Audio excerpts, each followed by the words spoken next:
Hello guys, so ngayon i-demonstrate ko kung paano gumawa o magbukas ng personal PayPal account.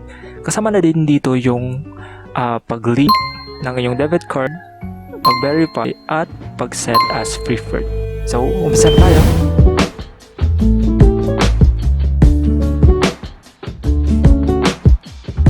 Okay, welcome sa aking computer screen. Punta na agad tayo sa paypal.com. Tapos dito sa upper right corner, click natin itong sign up.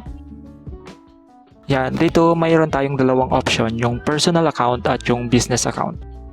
Yan, halos similar lang naman yung personal account at yung business account. Pagkakaiba lang, dito sa business account, may additional feature siya para dun sa mga business owners, yung sa mga online sellers at mga nangangailangan ng transaction for bigger companies. Ngayon, click natin sa next. Oops, balik lang natin kasi personal account lang yung aking gagawin. Okay. Click next. Tapos yung ating mobile number ilalagay natin dito.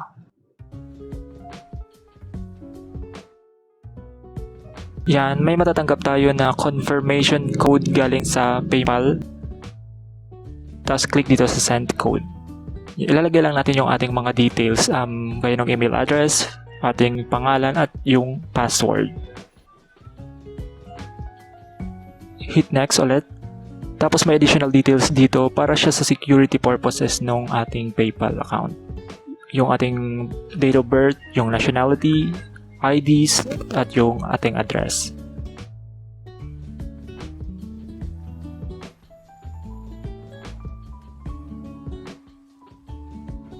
Click next tapos check lang natin.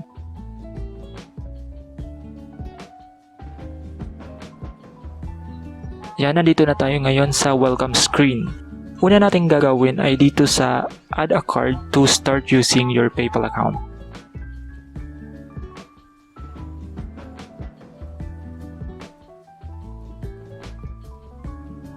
Tapos din na tayo mag-link ng ating debit card. Pwedeng Visa or Mastercard. So yan, gagamitin ko ngayon ay yung aking PayPal debit card.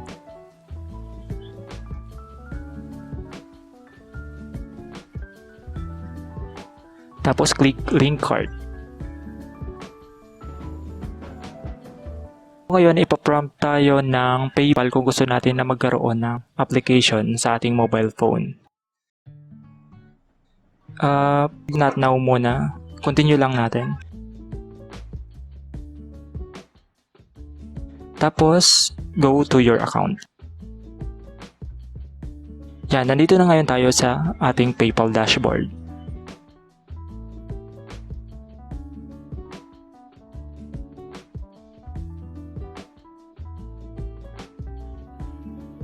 Tapos, yung pinakauna nating gagawin dito ay dito sa let people start sending you money today.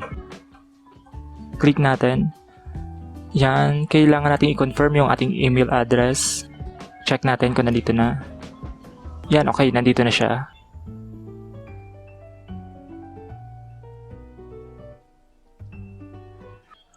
Click natin dito sa click to activate your account. Yan, ipaprompt tayo ngayon ng PayPal na mag-sign in ulit gamit yung ating password. Confirm your email.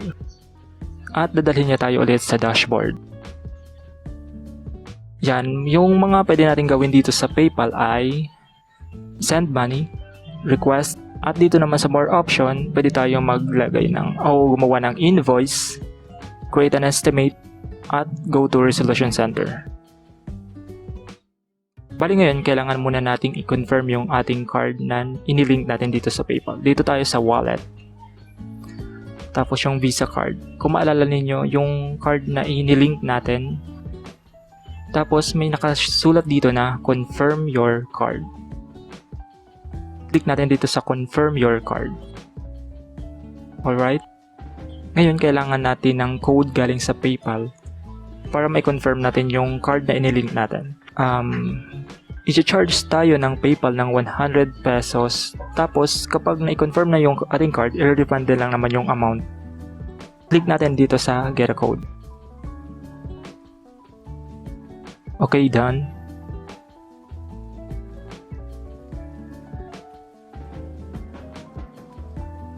Then click natin dito sa enter the code to confirm your card. Okay?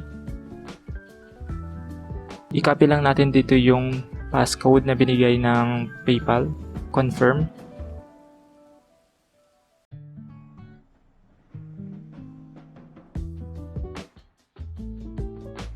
Yan, wala na yung confirm your card na naka-indicate. Tapos ngayon, iset natin as preferred. Ibig sabihin yung card na inilink natin, ito yung palaging gagamitin ng PayPal kapag nagta-transaction tayo.